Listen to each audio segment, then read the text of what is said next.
Jolt is always the answer. Grandmasters, raids, master raids, gambit, legend seasonal activities, dungeons, it does not matter what level of PvE you're playing, Jolt is your friend. And today's build dishes it out unlike any hunter build I've seen since the launch of Arc 3.0. So we're going to break down this build as succinctly as I can, and then I'll leave a dim link in the description so you guys can try it for yourself. At the core of every build is two components: the idea and the execution. Builds seek to solve problems like I have to deal more DPS, or why can't I just jolt this whole stupid room? And then that idea drives the execution, which blossoms the original idea into a fully developed build complete with exotics, aspects, fragments, and mods. So at this point, I'm guessing it's fairly clear what the idea is.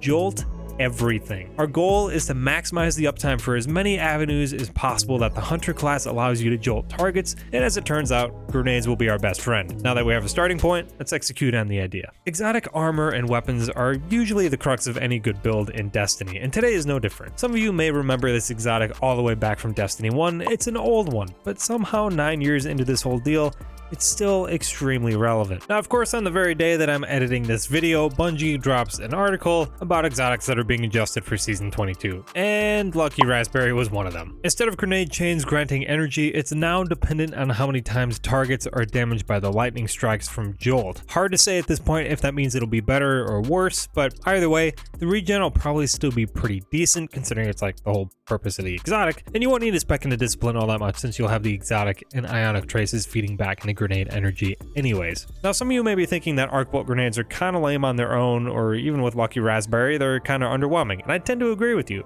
They don't do a ton of damage on their own, and they can be kind of disappointing. But that is where our subclass can help us out. Spark of Shock basically grants jolting to any of your arc grenades, so any damage your enemies take will jolt them. Not too bad, right? Chuck a grenade into a group, shocks a bunch of targets, and then jolts all of them, which just keeps chaining damage off of each other. Not only is it really effective, but it's just fun to press a single button and watch a grenade cook an entire group of adds. This is the basis for a lot of jolting in the build, but there's plenty more that you can add on too. Spark of Ions will also grant you an ionic trace for defeating jolted combatants, which is really free with arc bolt grenades. That ionic trace is going to feed back into your abilities, and more importantly, the other exotic in our build. Delicate Tomb is a strange weapon, an exotic fusion that launched back in Season of Plunder. Maybe not the best time in Destiny 2 history, but the exotic itself is pretty spicy, and it can fire in both horizontal and the typical vertical spread pattern for fusions. That, however, is not the main draw. The exotic perk also states that collecting an ionic trace grants your next shot an overcharge that jolts targets.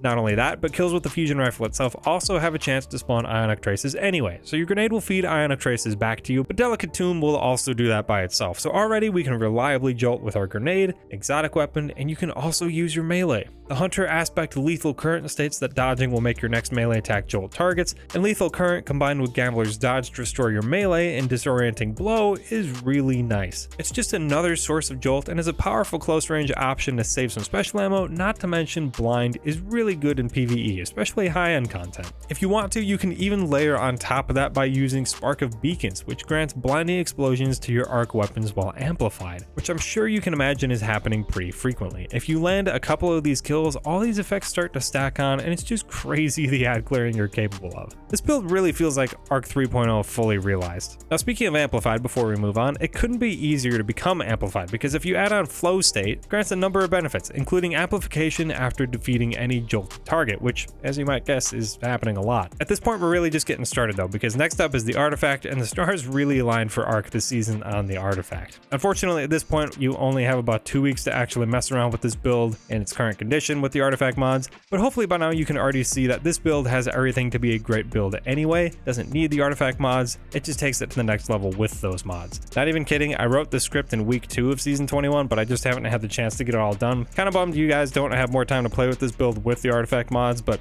anyhow. When it comes to the artifact mods, I've got 4 in particular that you want to have equipped for this build. Electric Armor, Amped Up, Lightning Strikes Twice, and most importantly, Shock and Awe. The first 2 focus on being amplified. Electric Armor gives you some damage resist while you're amplified, and Amped Up grants an increased duration while amplified, boosting that timer from 15 to 20 seconds, which is pretty substantial. Amplified is one of the most important aspects of this build, and while it's not too hard to become amplified, it never hurts to just have some additional benefits there. The following 2 artifact mods really elevate this build to another level: Lightning Strikes Twice and Shock and Awe. Lightning Strikes Twice grants increased grenade regen for arc grenades grenades after throwing your grenade, and this effect is prolonged if you get arc kills, which is kind of happening all the time. Since we'll be using Lucky Raspberry for improved arc bolt grenades, anything that buffs that regen is perfect, and lightning strikes twice is no lightweight. It grants you a lot of energy. This mod is super handy since the arc bolt grenades won't necessarily refund you every time, but lightning strikes twice kinda acts like a safety net, so you're never really without your grenade for too long. The single best mod in the artifact for this build is easily Shock and Awe. If you want to pick and choose the mods you use from this build, that is totally fine. Just don't miss this one. Shock and Awe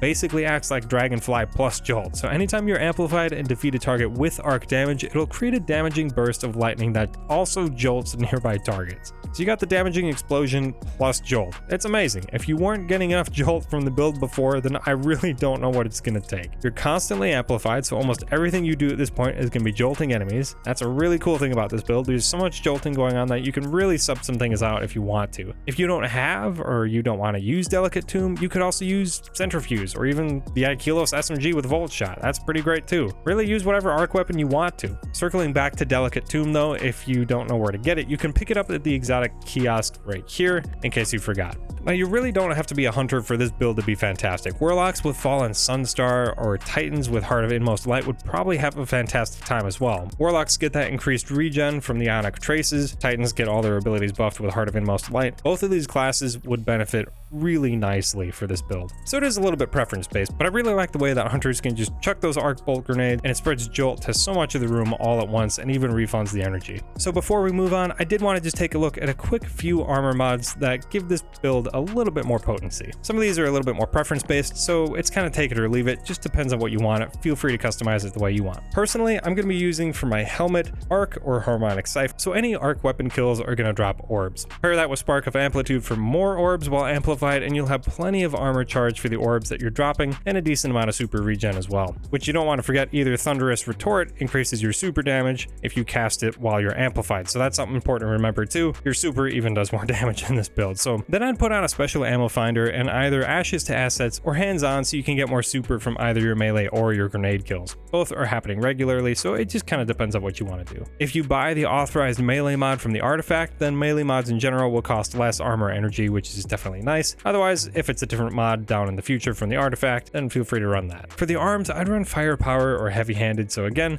your grenade or melee can generate orbs, and then Grenade Kickstart, just so you can ensure that you're getting your grenade back a little bit faster. And since this is a primarily hunter build, and you can't generally spec into resilience as much, I found Font of Endurance a helpful thing to slap on to give yourself a little extra resilience while you have armor charge. This build does encourage a pretty aggressive playstyle, so it might be helpful to just put on a couple extra mods to help you survive.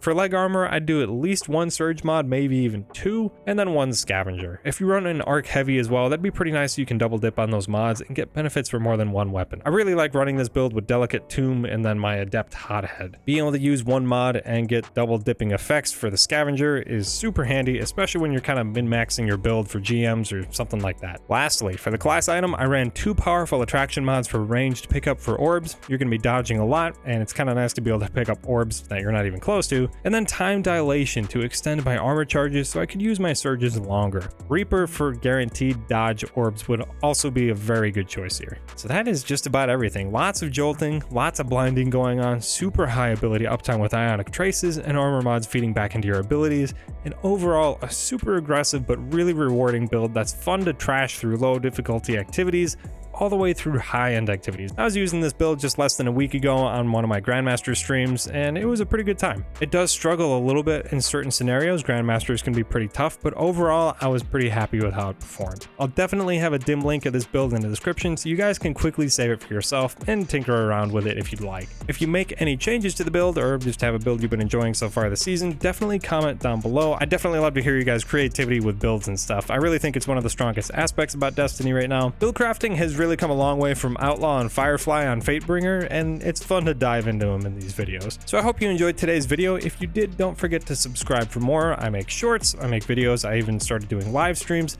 so definitely check those out. I make loot guides, build videos, all kinds of stuff, as well as fun polls. Also, shout out to Remy, who designed my thumbnail. It looks absolutely fantastic. He did great work. Looking forward to working with him again. So if you see any fancy thumbnails in the future, you're gonna know it's him. If you have any questions and want to reach out to me, feel free to message me over on Twitter at ScrubHub Hub Games. Otherwise, this is Cobalt. I did just switch the channel name and all the branding and logo stuff to Cobalt. Still have to work on that for Twitter, but feel free to reach out to me over there. Anyhow, that's going to be all for today. As always, thank you so much for watching. Catch you guys next time.